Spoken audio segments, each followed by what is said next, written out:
You still have one more move. There's a famous painting that once hung in an art gallery. It showed a man sitting across a table from the devil playing chess. The tension was thick. You could almost feel the man's fear. The devil leaned back in his chair, a sinister smile on his face. He pointed to the chessboard and said two chilling words, "Checkmate."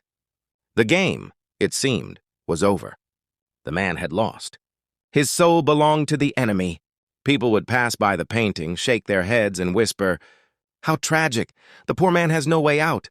But one day, a world-class chess master came to the gallery. He studied that painting for a long time. He stared at the board, move by move, piece by piece, until suddenly he shouted out loud, "Wait! The king has one more move." The crowd turned. What everyone else saw as defeat, the master saw as possibility. The game wasn't over. The man still had hope. He still had a move left to make. Maybe today, life has you sitting across from your own version of that devil. Maybe it's sickness, financial trouble, heartbreak, depression, or guilt. Maybe the voices around you, or even inside you, are whispering, "It's over. You've lost. There's no coming back." But I came to tell you, just because life said checkmate doesn't mean the game is over. God, the true master, sees what you don't see.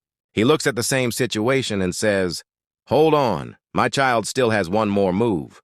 When Moses stood before the Red Sea with Pharaoh behind him, it looked like checkmate. But God said, "Stretch out your hand." When Daniel was thrown into the lion's den, it looked like checkmate. But God shut the lions' mouths. When Jesus hung on the cross, it looked like the end, but 3 days later, the stone rolled away.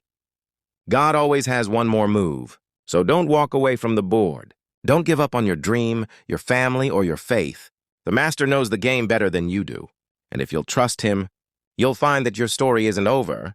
You're just one move away from victory. Look your situation in the eye and say, "It's not checkmate yet. My king still has one more move." Corinthians 4, 8, and 9. We are troubled on every side, yet not distressed. We are perplexed, but not in despair. Persecuted, but not forsaken. Cast down, but not destroyed.